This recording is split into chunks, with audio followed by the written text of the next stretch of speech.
Hello dear friends, this is your personal English coach Divyam here, and in this video we are going to study My Greatest Olympic Prize, written by Jesse Owens.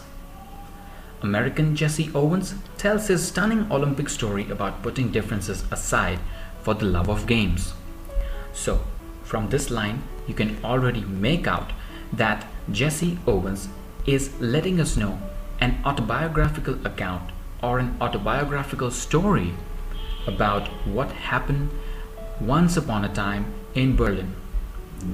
Before we begin with the chapter, you should know an important difference between an autobiography and a biography. An autobiography is something that you write about yourself, whereas a biography is something that you write about others. Having known the difference, let's begin with the story. We'll come back to this picture shown on my screen later on once we have known the story, but as of now, let's begin with the actual story. It was the summer of 1936. The Olympic Games were being held in Berlin because Hitler childishly insisted that his performers were members of a master race. Nationalistic feelings were at an all-time high. So Jesse is letting us know what exactly was going on when that particular incident happened. It was Olympic Games and the year was 1936 and the location was Berlin. And from the second sentence we can make out that Hitler had his own team participate in the Olympic Games. And Hitler was a dictator, and he strongly believed that his competitors or his participants were best amongst all. And he also gave a name to his participant as Master Race. So everybody was keen on what was going to happen in the Olympic Games. But why is it written childishly?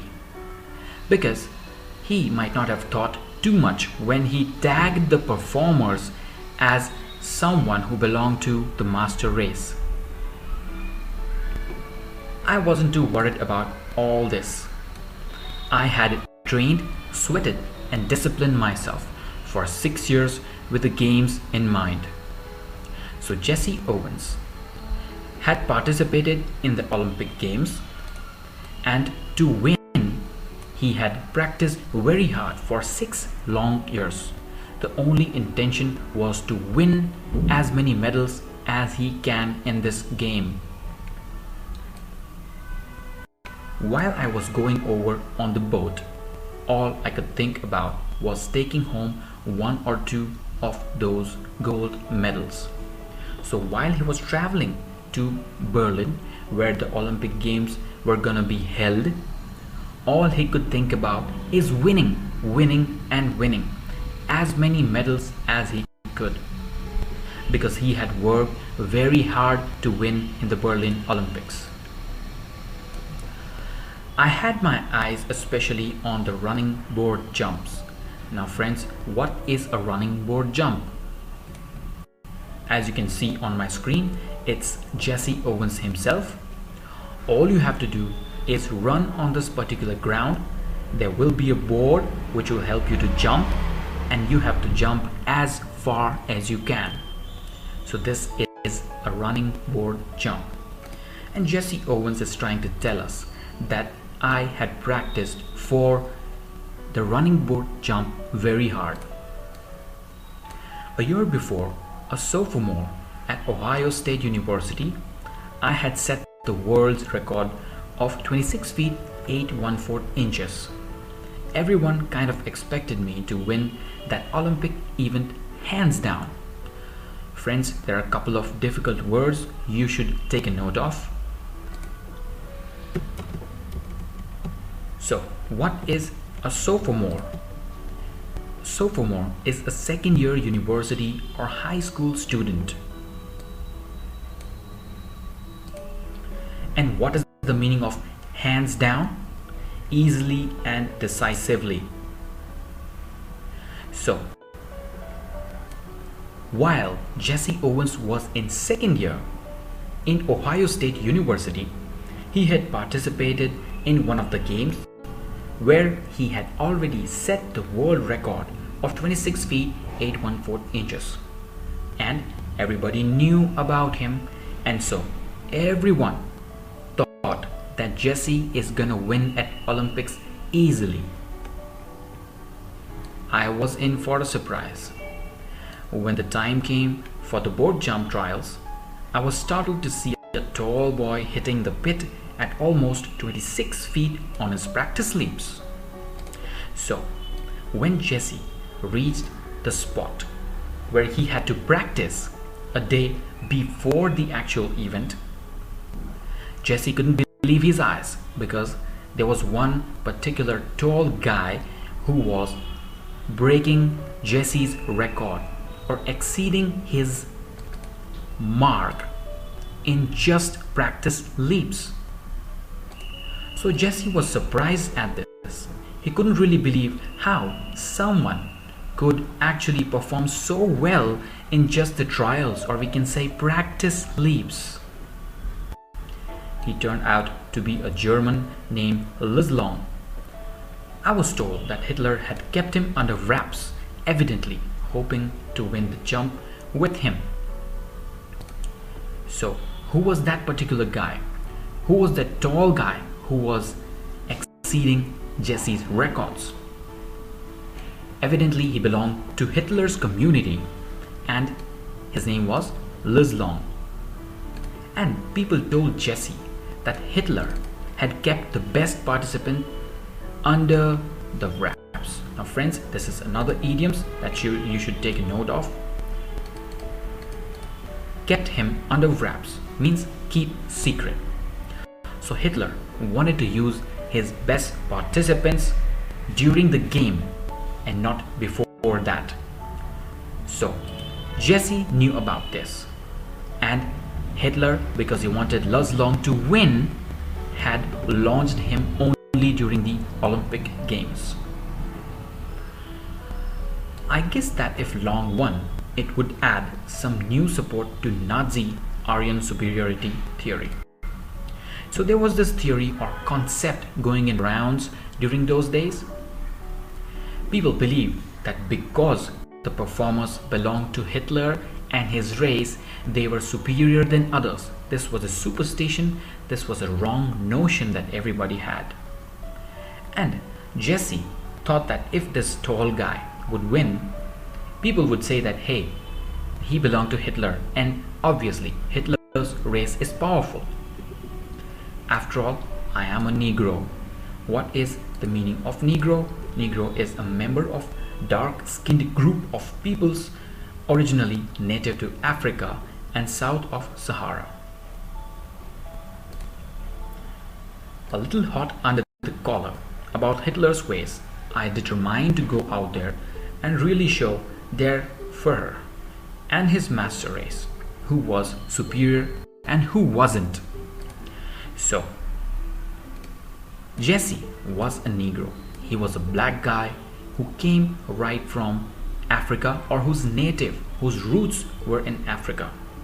So he was totally different from the tall guy Luz Long, who was hitting a great mark, who was performing so well in the practice leaps.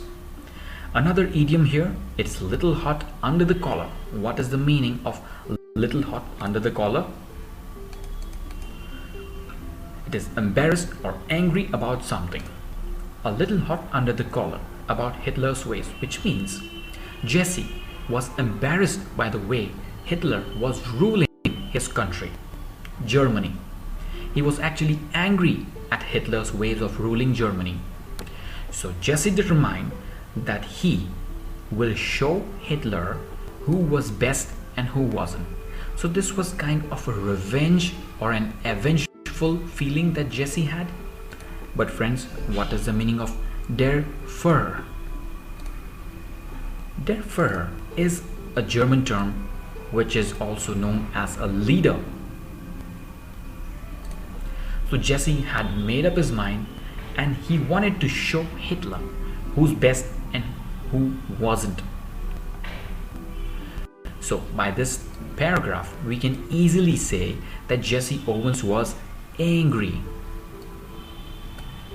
An angry athlete is an athlete who will make mistakes, as any coach will tell you. So this is a saying that if you have participated in a sport and if you have anger, you will definitely make mistakes. And because Jesse was angry, he had a feeling of revenge. He did make mistake. So therefore he says, I was no exception. On the first day of my 3 qualifying jumps, I leaped from several inches beyond the takeoff board for a foul. So on the day before the Olympic Games, Jesse was tested for the qualification round. Now he had to qualify to get into the games. But what happened? He made a fall all the 3 times, and he didn't really jump from the right mark on the takeoff board, but several inches beyond that, and it was considered as a foul. So on the second jump, I fouled even worse because he was angry. There was a feeling of revenge. He was making foul after foul after foul. Did I come 3,000 miles for this? I thought bitterly. To foul out of the trials and make a fool of myself? Jesse was feeling embarrassed because in the practice sessions, while the tall guy, Luz Long, was giving his best shot and easily qualifying, Jesse was making a foul, and he was feeling embarrassed because he was thinking that was this the reason he came so far? It can't be the reason. Walking a few yards from the pit, I kicked disgustedly at dirt. So friends, what happens when something unexpected happens in your life? Something that embarrasses you? You go to the ground and kick dust or kick stone or try to vent out your anger at some object. So Jesse did the same. Suddenly, I felt a hand on my shoulder, which means suddenly a stranger put his hand on Jesse's shoulder.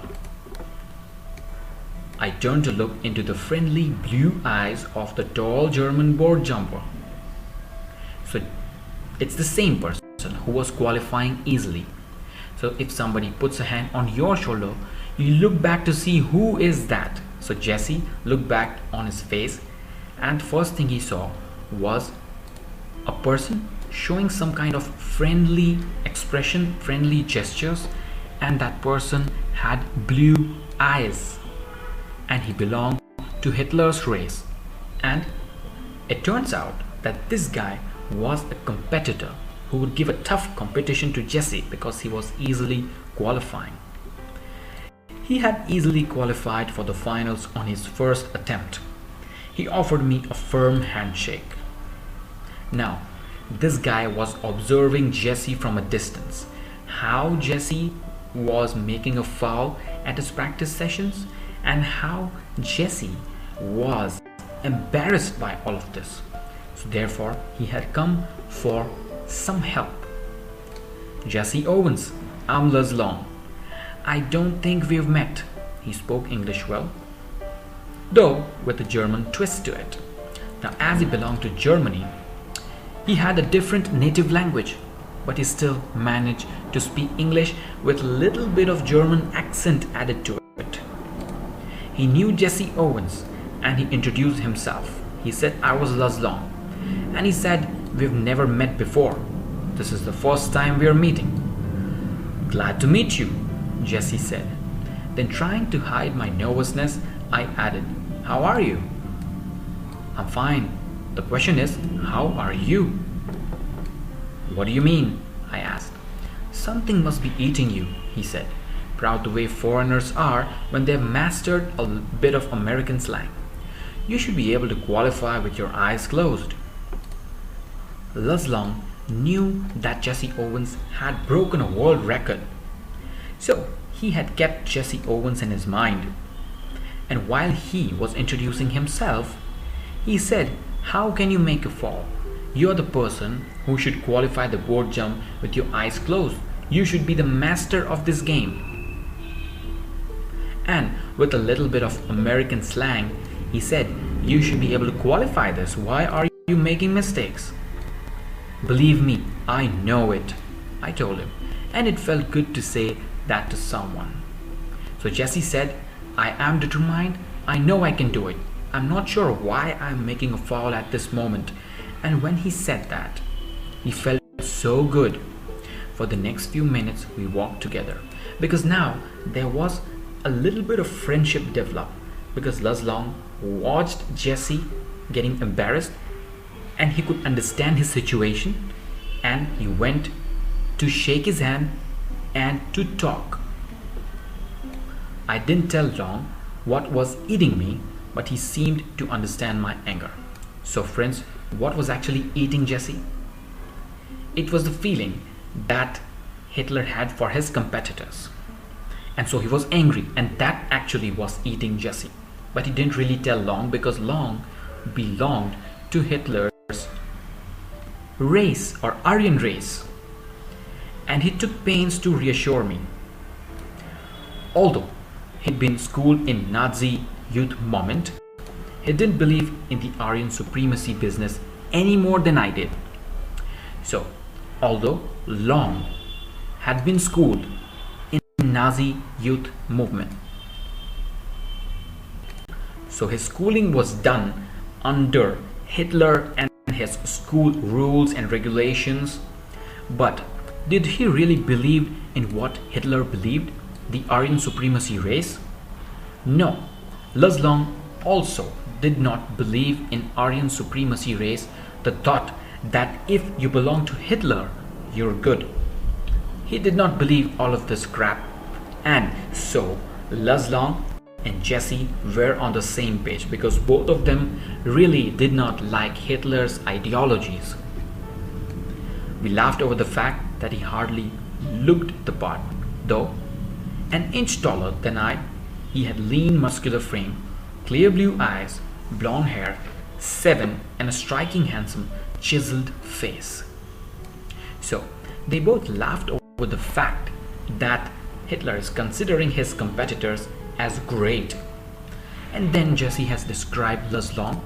He was very beautiful. He was slim, he was thin, he was obviously muscular, being a sport person. As we discussed earlier, he had blue eyes, blonde colored hair, he was 7 feet tall and very handsome. Chiseled face. Friends, chisel is an apparatus used to shape stones, metals, or wood. And it looked as if his face was made with a chisel, that particular apparatus.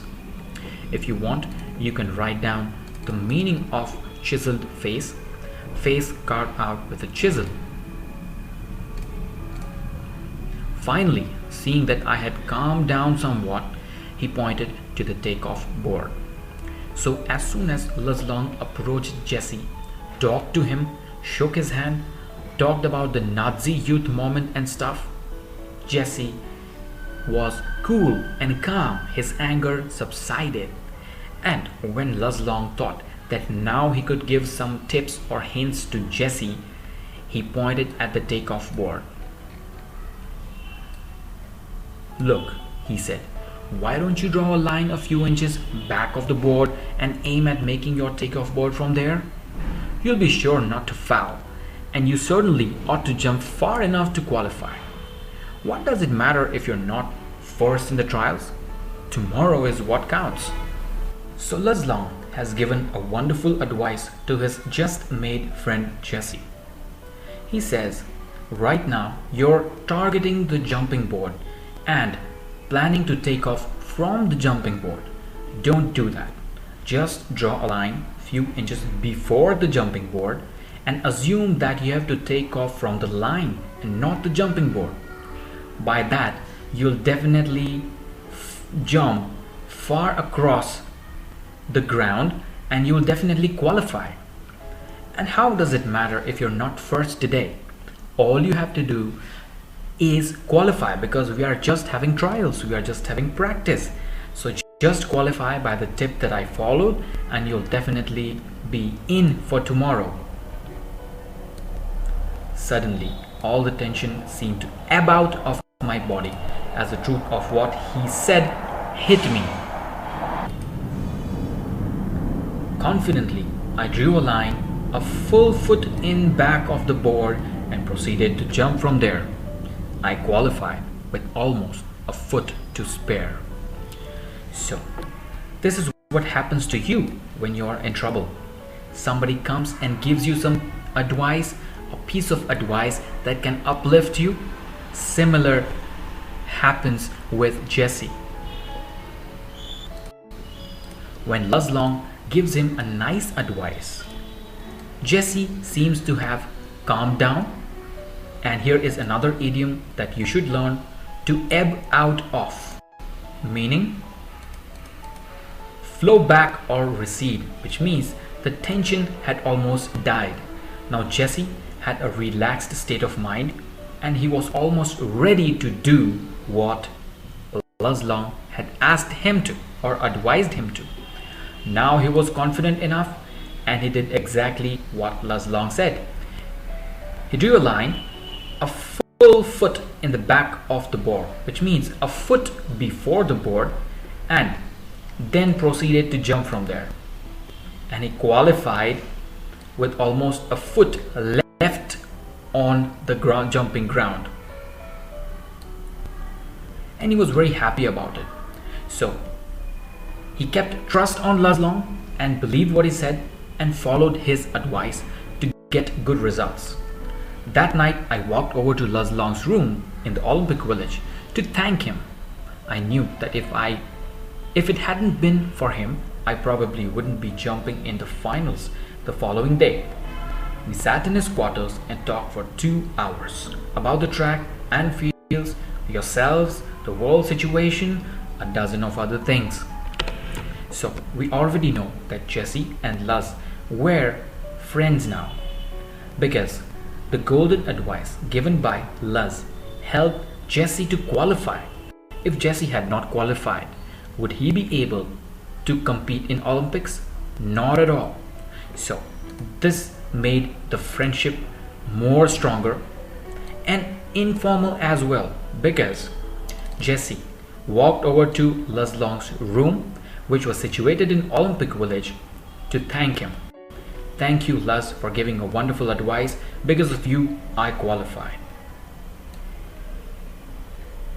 So, something that we already discussed, if Luz had not been there, if Luz Long did not really help Jesse, Jesse would not have been able to qualify in the Olympics. And because the friendship had just developed, they talked about everything apart from the games as well. They talked about how the track was, how the field was, about where they came from, what they liked, what they disliked, what is the world situation, how is the politics, and many other things. When I finally got up to leave, we both knew that a real friendship had been formed. Luz would go out to the field the next day, trying to beat me if he could, but I knew that he wanted me to do my best, even if that meant my winning. So friends, imagine yourself to be in a competition. Imagine yourself to be in a competition with your best friend who always wishes good for you. So, will you win given the two scenarios? One scenario is you are competing with someone who is an actual competitor or an enemy who doesn't want you to win. On the other side, you are with a friend who actually wants you to win, even though he or she is a competitor. In which case, the likeliness or the probability of your winning is final, obviously in the second case. So the same thing happened. Although Luz and Jesse were both competitors, there was a good feeling. There was a good vibe. Why? Because Jesse exactly knew that Luz wanted Jesse to do his best, to give his best, and Luz also wants Jesse to win. As it turned out, Luz broke his own past record. In doing so, he pushed me onto a peak performance. I remember that at the instant I landed from my final jump, the one which set the Olympic record of 26 feet 5 by 16 inches, He was at my side congratulating me. Despite the fact that Hitler glared at us from the stands not 100 yards away, Luz shook my hand hard. And it wasn't fake smile with a broken heart sort of grip either. So, what happened with Luz Long? He performed his best. He broke his own record, which he made in the past. At the same time, he pushed his competitor, Jesse, to his peak performance. And not only the peak performance, Jesse was able to set another Olympic record of 26 feet 5 by 16 inches. And was Luz Long unhappy about the fact? No. He was really happy, and he was by Jesse's side congratulating him. Was Hitler happy about seeing a person from his race congratulating a person not from his race? Not at all. Everybody knows Hitler. He is a dictator. He was a dictator, was strong, an angry young man with intensive decisions. So Hitler stared at them, not 100 yards away. And Luz, because he did not believe in Hitler's ideologies, he shook his hand hard, not being afraid of Hitler, who was watching him. And it was a genuine handshake. It was a genuine feeling of happiness. And he held his hand with a good grip. Finally, there is a conclusion of this chapter. You can melt down all the gold medals and cups I have, and they couldn't be a plating on the 24-karat friendship I felt for Luz Long at that moment.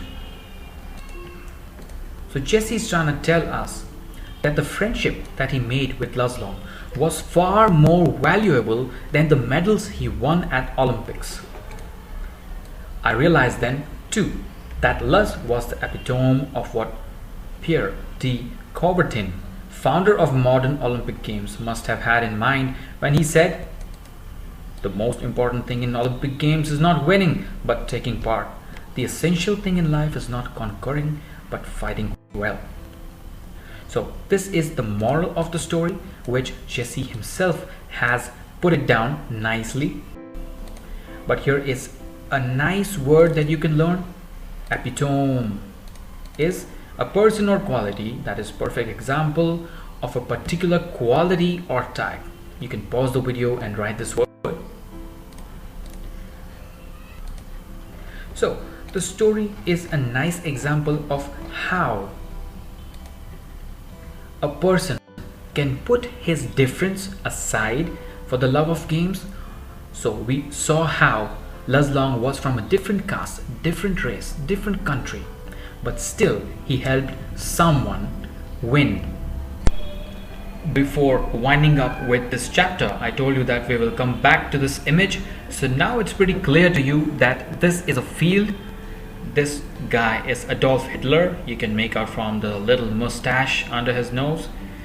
The tall guy who looks a little fair as compared to this one on the left is none other than Luz Long, and the person on the right is Jesse, of whose story you just read.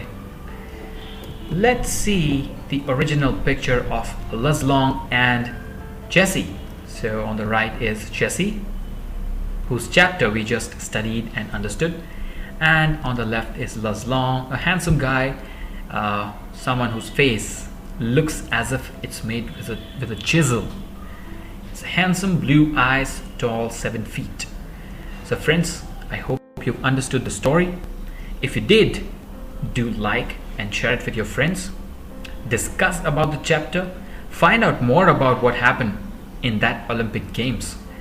And if you want me to make a video tutorial for any concept that you don't understand, do let me know and I'll be more than happy to help you out. Thank you, and I hope you have a great day.